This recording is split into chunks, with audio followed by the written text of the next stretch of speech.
안녕하세요. 화면에 보이는 4건의 사건 보이시죠?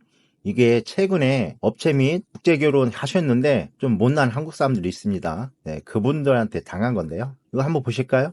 불송치 사건 접수가 2건이고 송치가 2건이 있습니다.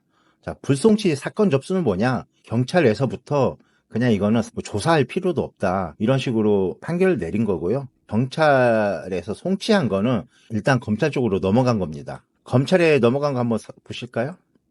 불송치 각하, 이건 아까 경찰에서 범죄 혐의가 없다고 한 거를 검찰에 보낸 거예요. 검찰도 이건 범죄 혐의가 없다, 이렇게 생각한 거고요. 또 다음 거 넘어가 보시면 각하가 있습니다. 이건 이제 개인분이 저한테 그 고소를 한 것 같아요. 이게 각하가 뭐냐면, 요즘 대통령 관련 기각이냐 각하냐 이런 말 많이 나오잖아요. 여러분들께서도 좀 잘 아시리라고 생각을 해요. 기각은 범죄 사실을 살펴봤는데 혐의점이 없다는 거고요.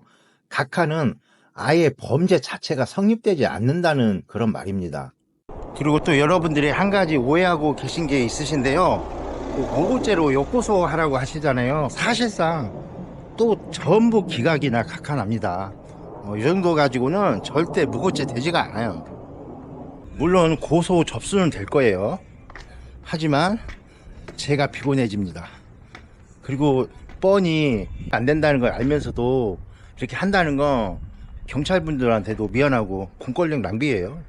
사실 이분이나 이분 와이프분은 저를 신고할 입장이 되지 않습니다.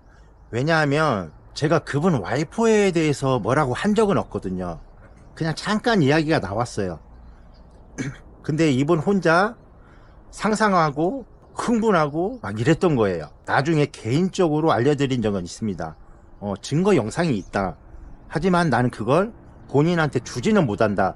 왜 그러냐면 거기에 여성분, 우즈벡 여성분이 3분이 나옵니다. 다 같은 업체에서 결혼하신 여자분들이거든요. 그 영상을 줬을 경우에 그 신랑 3분이 다 알고 있는 사람들이에요. 그럼 이쪽 저쪽 또 고소고발이 들어와요. 그래서 안 줬던 거고, 정 그게 필요하면 본인이 노력을 해서 취득을 해라. 그리고 저한테 달라고 할 때도 이게 부탁조가 아니에요. 협박조예요. 그거 주지 않으면 너 고소하겠다고. 그래서 고소를 한 거예요. 우즈벡 사람이나 우즈벡 사람하고 관련된 그 한국 사람하고 이야기를 해보면 참 답답합니다. 어떤 논리나 근거가 없어요. 이번 같은 경우도 그렇고요. 또 예를 들자면 우즈벡 여자분하고 결혼한 한국 남자분이 사이에 아이가 태어났는데 아이가 너무 그냥 외국 사람인 거예요. 그래서 이제 다그쳤죠. 이거 내 얘기 맞느냐. 그랬더니 우즈벡 여성분은 네 얘기 맞아. 근데 남자가 하도 아닌 것 같으니까 그럼 병원 가서 유전자 검사를 하자. 그러니까 와이프분이 하자 막 이렇게 당당하게 나오더래요. 아, 신랑이 이거 좀 잘못했나, 내 얘기 맞나 이렇게 생각하면서 병원을 갔대요. 그리고 이제 추후에 결과가 나왔는데 자기 아들이 아닌 거예요. 자기 자식이 아닌 거예요. 이거 봐라, 내 자식 아니잖아. 검사 결과지를 줘도 우즈벡 여자들은 아니야, 네 자식이야, 네 자식 맞아, 이렇게 막무가내로 나갑니다. 보통 한국 여자는 창피해서 고개도 못 들고 그럴 거예요. 근데 이렇게 막 결과지를 갖다 놔도 끝까지 우기는 사람들이 우즈벡 사람들이에요. 예전에 제가 한국분 한 분하고 아내 초등학교 동창하고 연결을 시켜준 적이 있어요. 근데 한 결혼하고 한 3, 4일 됐나? 초등학교 동창인 그 여자분이 우리 와이프를 경찰에 신고를 했어요. 너는 이 여자를 왜 신고한 거냐? 그랬더니 자기 남편을 소개시켜줬기 때문에 신고를 했대요. 그게 무슨 말이냐? 한국 남자를 소개시켜줘서 신고를 한 거래요. 그럼 보통 이 한국 남자가 뭔가 잘못했거나 이런 것이 있을 때 신고할 수 있다고 생각을 해요. 경찰이 물어봤어요. 지금 한국 남편하고 사이에 무슨 안 좋은 일이 있느냐? 아니, 없대요. 너무 사랑한대요. 그러니까 경찰이 근데 왜 신고를 하냐? 말을 못해요. 아유, 가라 이랬대요. 그러니까 진짜 어이없는 경우가 너무 많아요. 이번에 그 러시아 아가씨, 그분도 우리 와이프한테 신고한다고 막 협박 전화가 왔어요. 왜 신고를 하냐? 신고하는 이유가 뭐냐? 저희가 이 한국 남자분하고 결혼하는 거를 해방을 놨대요. 글쎄요, 뭐 그게 신고가 될지는 모르겠지만 사실 해방 놓은 것도 없어요. 만나다 보니까 서로 뭐가 안 맞고 뭐가 마음에 안 드는 점이 있으니까 그분이 깬 거예요. 제가 하지 말라고 해도 그분이 좋으면 했어요. 물론 이런 생각을 가질 수는 있어요. 제가 중간에서 유언비어를 퍼뜨렸다. 근데 저는 유언비어 퍼뜨리지 않고요. 제가 소개시켜주러 간 남자하고 제가 소개시켜준 여자하고 둘을 왜 깨려고 하겠습니까? 웬만하면 이루어주려고 하죠. 상대방이 싫다는데 어떻게 해요? 뭐 그것 때문에 신고를 한대요. 참 어이가 없어요. 그리고 제가 앞으로 더 이상 이런 소개를 안 시켜준다고 함에도 불구하고 이메일이나 카톡 같은 걸로 되게 문의가 많이 옵니다. 근데 한 10분이 오시잖아요. 8분은 제가 대충 프로필하고 그분이 원하는 어떤 여성상 이런 거 보고 그냥 답장도 안 합니다. 한 2분 정도는 제가 이렇게 이야기를 해봐요. 그러면 그분들도 거의 안 됩니다. 왜 그러냐면 누누이 말씀드리지만 보는 눈이 너무 높아요. 자기의 어떤 캐리어보다 여자를 보는 눈이 너무 높아요.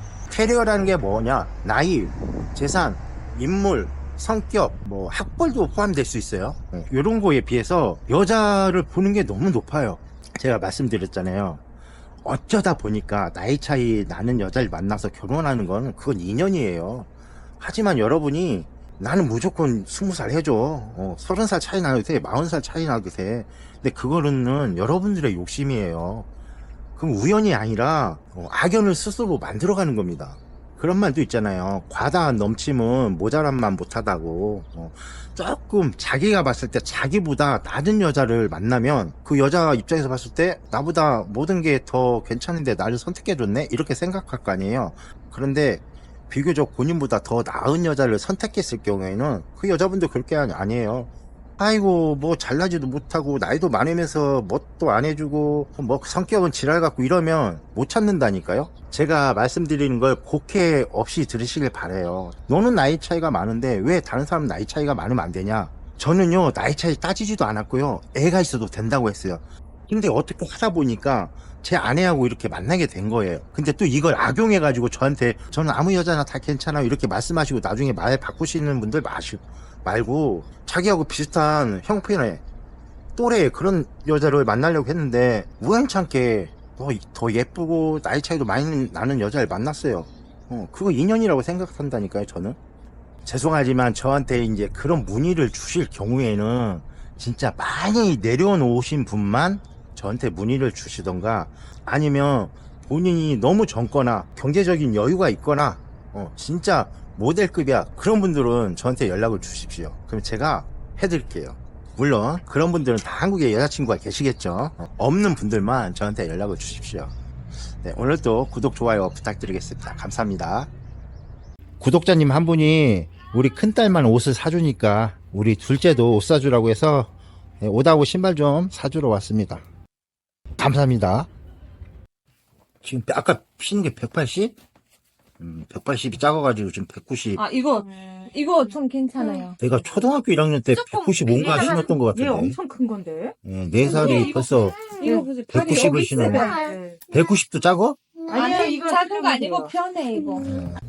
네, 신발 사고 옷 사고 그래도 1,000원이 남아서 마무리로 이렇게 이것까지 태워주고 있습니다. 끝났다. 아이고, 제가 고맙네요. 고맙습니다. 봐봐. 500원 또 달라고? 알았어. 안 돼요. 이제 돈이 끝났어요. 안 돼, 끝났어요.